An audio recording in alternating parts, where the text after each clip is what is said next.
नमस्ते, स्वागत है आप सबों का देव शक्ति हीलिंग अब यूट्यूब चैनल पर। हम हैं आपके होस्ट दोस्त रुद्रावी सिंह। दर्शक मित्रों, आज हम वनस्पति जगत पर थोड़ी सी बात करेंगे।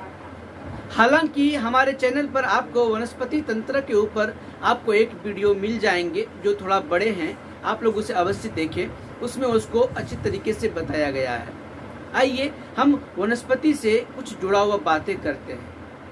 दर्शक मित्रों, हम सभी लोग जानते हैं कि वनस्पति पर हम परोक्ष रूप से निर्भर करते हैं, प्रत्यक्ष रूप से भी करते हैं। कभी कभी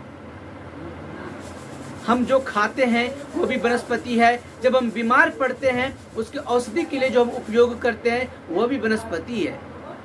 और जब हम समय समय पर किसी भिन्न भिन्न कार्यों के लिए, लाइक अभी जो नवरात्र का पावन पर्व चल रहा है, इस समय जो पूजन कार्य आदि के लिए जो हम लोग यूज करते हैं वह भी वनस्पति है। तो देखिए, वनस्पति हमारे जीवन से कितना जुड़ा हुआ है। लेकिन हम वनस्पति का उपयोग कहाँ करते?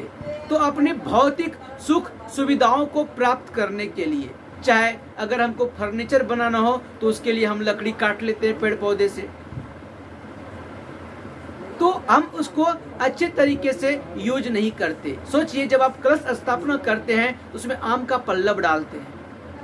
जब आप हवन करते हैं तो उसमें आप आम की लकड़ी का यूज करते हैं। चंदन लगाते हैं तो चंदन के वृक्ष का जो घर्षण होता है वो आप लगाते हैं। जो आप माला यूज करते हैं, रुद्राक्ष या फिर चंदन की माला, वह भी वनस्पति है।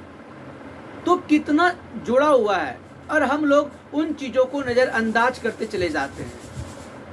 तो वनस्पति हमारे जीवन का एक महत्वपूर्ण अंग है, इसीलिए इसको तंत्र श्रेणी में, इसको वनस्पति तंत्र को बहुत ही विशेषकर महत्व दिया जाता है।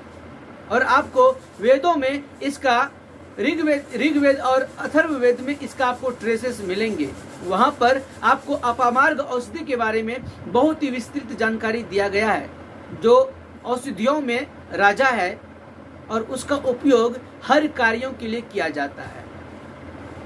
आइए, जो हमारा मूल टॉपिक है हम उस पर बात करते हैं। बात है सुगंध की, बात है दुर्गंध की, बात है खुशियों की और बात है लग्जरियस की। क्या है सुगंध? क्या है अष्टगंध? जरा सोचिए, आप कहीं पर रास्ते में जा रहे हैं, आप पूरी तरीके से टायर्ड हो चुके हैं, थक चुके हैं, आपका मेंटलिटी ठीक नहीं है, आप पूरे थकान अनुभव कर रहे हैं और जाते जाते आप अचानक ऐसे रास्ते पर पहुंच गए जहां पर सुगंधित वातावरण है। क्या होगा जैसे आप वहां पहुंचते हैं? अब जरा सोचिए, वहां जैसे ही पहुंचेंगे आपको शांति अनुभव होती है, आप शांत हो जाते हैं, आपका मन प्रफुल्लित हो उठता है, आपका मन प्रसन्नचित हो जाता है। वजह क्या है? कुछ नहीं, वजह यही है कि सुगंध हमें हील करती है और वो भी इंस्टेंट। सुगंध हमारी प्रसन्नता को अखंड रखती है। सुगंध हमारे मेंटलिटी को शांत करता है। सुगंध हमारे इमोशंस के स्तर पर भी हमें हीलिंग करती है। क्यों? क्योंकि सुगंध का प्रभाव से हमारे गोचर कुंडली में केवल ग्रहों का ही उलटफेर नहीं होता, अपितु हमारे शरीर के अंदर हार्मोनल रिएक्शन भी करता है, हार्मोनल बैलेंसिंग भी करता है। साथ ही साथ सुगंध की जो खुशबू है, वह सुगंध आपको इंस्टेंट रिलीफ देता है, आपको अचानक प्रसन्नचित कर देता है। ज्योतिष शास्त्र में बताया जाता है कि 9 प्लेनेट हमारे जीवन का बागडोर उन्हीं के हाथों में होता है। तो सोचिए, 9 प्लेनेट इक्वल टू 9 प्लांट, यानी कि अगर 9 प्लेनेट हैं तो 9 प्लेनेट को प्रभुत्व करने वाला 9 प्रकार के वनस्पति भी हैं, प्लांट्स भी हैं, पौधे भी हैं, पेड़ भी हैं। और उन्हीं पेड़ों में से उस पेड़ों में से नहीं, कुछ अन्य पेड़ों में से कुछ पेड़ों के अंदर औषधीय प्रॉपर्टी तो होती है, लेकिन उनके अंदर सुगंध की भी प्रॉपर्टी पाई जाती है। और उन सुगंध वाले प्रॉपर्टी वाले जितने सारे वनस्पति हैं, उससे सुगंध का निर्माण किया जाता है। लाइक रोज से एसेंशियल ऑयल बनाए जाते हैं, रोज से गुलाब के इत्र बनाए जाते हैं। लेवेंडर, उससे भी ऑयल या इत्र बनाए जाते हैं। अलग अलग प्लांट्स के अलग अलग सुगंध तैयार होते हैं। अब देखिए, अगर हम माता रानी को भोग लगा रहे हैं तो ओम गंधम समर्पयामि, गंध समर्पित करते हैं। माता को अति प्रिय है। अगर हमको अपने मनी में बरकत रखनी है तो हम अपने कैश पर, अपने नोट्स पर भी हम अतर लगाते हैं। अगर हमें आकर्षण के लिए चाहिए, हमें अच्छे से मार्केट में उभरना है, हमें यदि अच्छे से अपना अच्छा इमेज लोगों के समक्ष बनाना है, तो हम सुगंध का यूज करते हैं कि हम जब जाए रास्ते से कोई हमारे बगल वाला लोग मिले तो हमसे बात करना चाहे। कहीं ना कहीं आप हर महफिल की शान बनना चाहते हैं। आपकी चाहत भी यही होती है कि आप हर महफिल की शान बने। जी हाँ, सुगंध आपको हर महफिल की शान बना सकता है। कैसे? तो लग्जरियस वाला प्लेनेट जो शुक्र है, जो वेनस है, उसका डायरेक्ट कनेक्शन आपका इत्र से होता है, आपका सुगंध से होता है। वही मंगल, बुध और उसी के विपरीत दुर्गंध अर्थात राहु एंड केतु या फिर सैटर्न।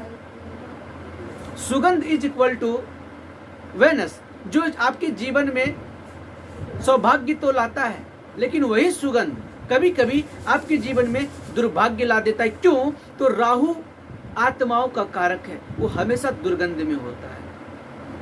और जब कभी आप अनुचित समय में सुगंध का उपयोग करेंगे तो हो सकता है कि आप आत्माओं के अधीन हो जाए, आप निगेटिविटी के अटैक में पड़ जाए, आपका मेंटलिटी डिस्टर्ब हो जाए। क्योंकि अगर आपकी एनर्जी कम पड़ गई तो हायर एनर्जी वाला जो नेगेटिविटी का जो जहां पर आप गए हैं सुगंध का लगा करके, ऐसे समय में जिस समय भौतिकी स्थिति भी नकारात्मकता को प्रभुत्व कर रहा हो, तो वहां पर आपको चोट लग सकती है। तो वही आपके जीवन में दुर्भाग्य आएगा। और नॉर्मली हम लोग यूज क्या करते हैं? तो डिओड्रेंट, परफ्यूम जिसमें अल्कोहल है, तो वो लाभ कैसे देगा? वो तो नुकसान ही करेगा। और अगर शुद्ध मात्रा में अगर हम इत्र यूज करेंगे तो कहाँ लगाएंगे? तो कपड़ों पर। जी नहीं, कपड़ों पर लगाने से आपको कोई लाभ नहीं मिलने वाला। अगर लगानी है तो आप अपने प्राण ऊर्जा को संतुलित करने वाले नाभि चक्र पर आप लगाइए, जिससे कि आपको पूर्ण प्रभाव आपके जीवन पर दिखेगा, आपको पूर्णतः लाभ मिलेगा। तो इत्र में कुछ ऐसी ही प्रॉपर्टी होती है। ठीक उसी प्रकार 12 राशियों के अनुसार 12 प्रकार के इत्रों का वर्णन है।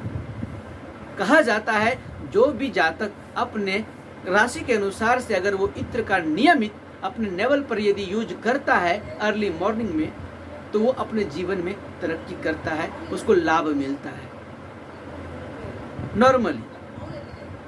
क्योंकि सुगंध हमारे जीवन में लग्जरियस को घोलेगा और हमें नकारात्मकताओं से बचा कर रखेगा और हमें बैलेंस करेगा। क्यों?